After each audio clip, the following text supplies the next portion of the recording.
4 basic strategies to provide access to homeless shelters. Homelessness remains a persistent problem in American culture. Despite more than 2 decades of federal effort, statewide planning, and municipal initiatives, an estimated 1.6 million unaccompanied minors and family members use homeless shelters or transitional housing in a single year. On one night in late January 2007, around 672,000 homeless persons were tallied in towns across the United States, with roughly 58% sheltered and 42% unsheltered. Individuals accounted for 63% of the total, while families accounted for 37%. Approximately 18% of the entire homeless population at the time met the U.S. Chronic homelessness is defined by the Department of Housing and Urban Development, HUD 2008. The structural causes that contribute to homelessness persistence, as well as the diversity of the homeless population, resist easy remedies. Before we will go deeper to our main topic, let us explore first what are some aspects that deters access to shelters. What really deters access to shelters? With one notable exception, homeless persons suffer the same challenges to accessing benefits and services as other low-income people. When it comes to services such as health and mental health, a lack of capacity all too frequently sets a ceiling on the number of people who may be serviced in a community.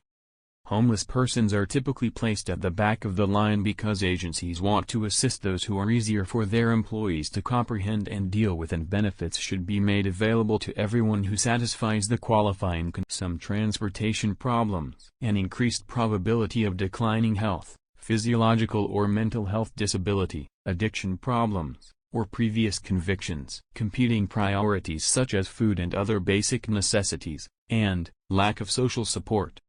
The Bazelon Center identified obstacles that could easily affect homeless people with or without disabilities in a study describing barriers to public services faced by people with learning disorders, including negative reactions from staff, misunderstanding of the emergence or location of services, complexity sitting for long periods in waiting rooms or keeping consultations, and lack of assistance in completing ambiguity, complicated applications.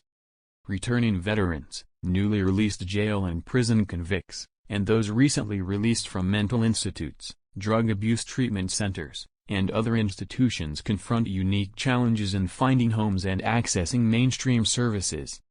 Individuals with prior criminal charges, for example, are denied access to some federal housing assistance, and people are discharged from mental hospitals far too frequently without permanent homes. Other challenges encountered usually involve contemporary providers' perceptions of inadequate funds, a lack of expertise operating with homeless individuals, and insufficient resource for mainstream initiatives to serve homeless people, as well as a lack of responsibility, as evidenced by the fact that few large programs are required to report the housing status. Furthermore, homeless service providers, who may be able to help, may be unfamiliar with the range of services that may be available to their clients, as well as the eligibility requirements and often complex application processes required to access traditional benefits. For families, the possible engagement of many systems in fulfilling their own and their children's needs, for example, schools, health and behavioral health, child welfare, and social services, frequently necessitates coordination and integration that many communities lack. There are lots of factors which really hinders their access to shelters. However, we as an individual can also provide simple ways to support their needs. The above-mentioned barriers was able to categorized by the U.S. Department of Housing and Urban Development, namely structural barriers. When resources are accessible and a person is qualified for them, but different barriers hinder the person from receiving the benefits, they come into consideration. They might be about where standard programs are situated, how they are structured, or what candidates are required to do. Barriers include remote or inconvenient mainstream agency locations, as well as limited days and hours of operation. The sometimes negative atmosphere of the application office, the way staff treats applicants, stigma, and other environmental factors. The complexity and length of benefit applications, which place important cognitive requirements. The problem of access for structural obstacles is not related to the program's core eligibility standards and capabilities, but rather to its execution and structure. Structural obstacles offer the best chance of boosting access to mainstream benefits without having to deal with the arduous chores of modifying eligibility criteria or generating income. They are more politically acceptable as a result of these factors, and they have the potential for informal, timely solutions. However, structural obstacles might be the most widespread, restricting, and concealed restrictions that a community faces. Capacity barriers are those that arise when available resources are insufficient to satisfy the needs of all persons who are eligible for a benefit or service. People receive the benefit or service for as long as the money lasts because funding is constrained, or capped. Rent subsidies, whether federal, state, or municipal, are frequently subsidized in this way, as are mental health and drug misuse services and treatment. Mental health and alternatively, in certain areas, the advantage may not exist at all.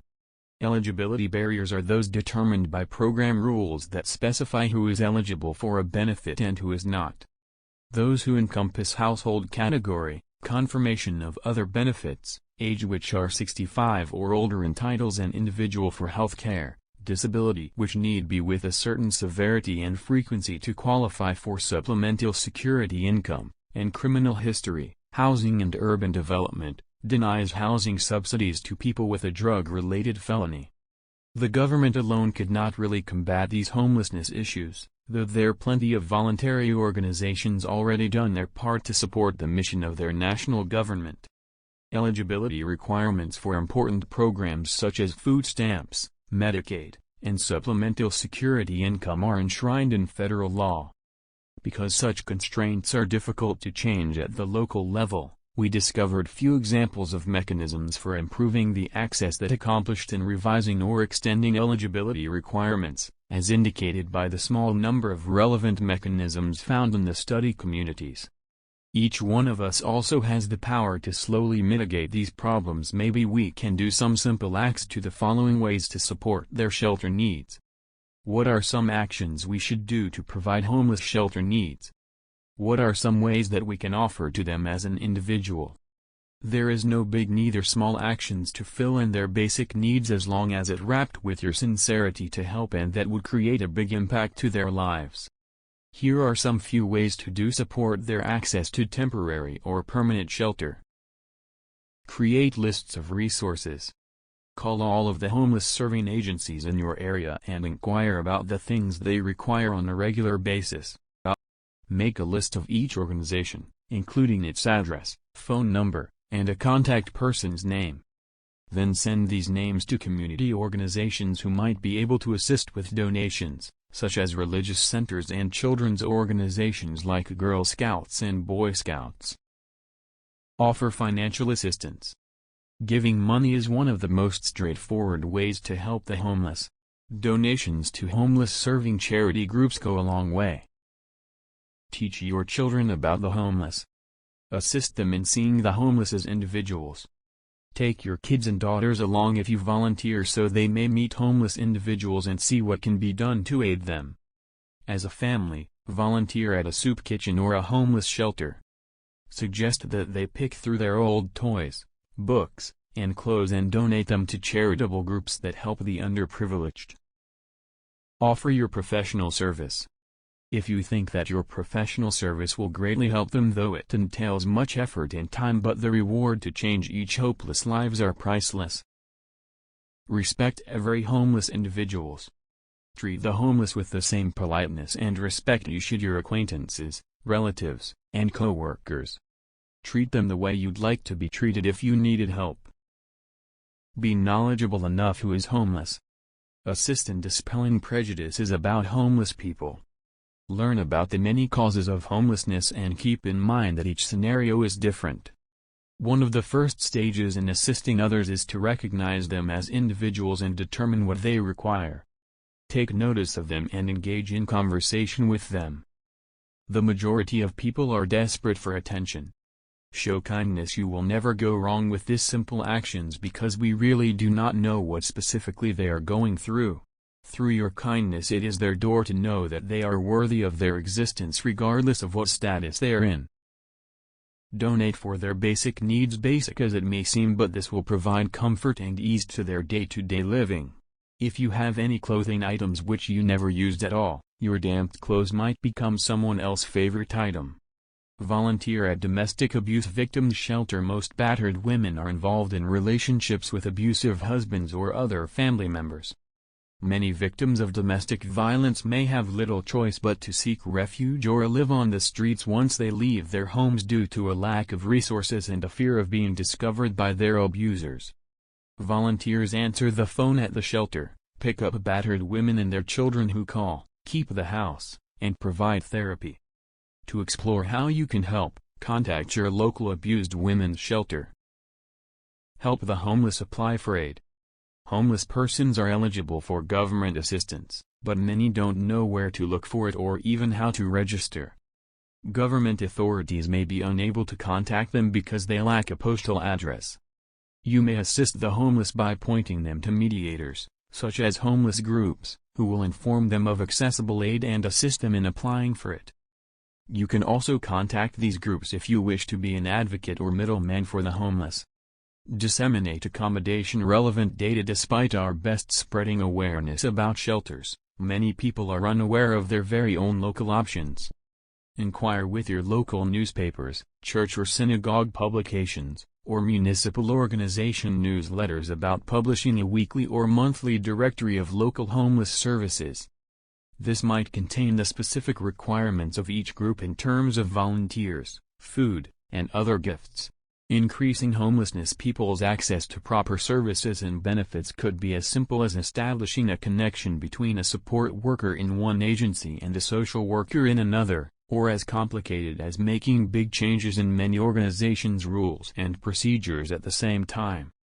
If a homeless individual has a basic requirement, such as a security deposit, one service will be able to meet it without the need for coordination with another.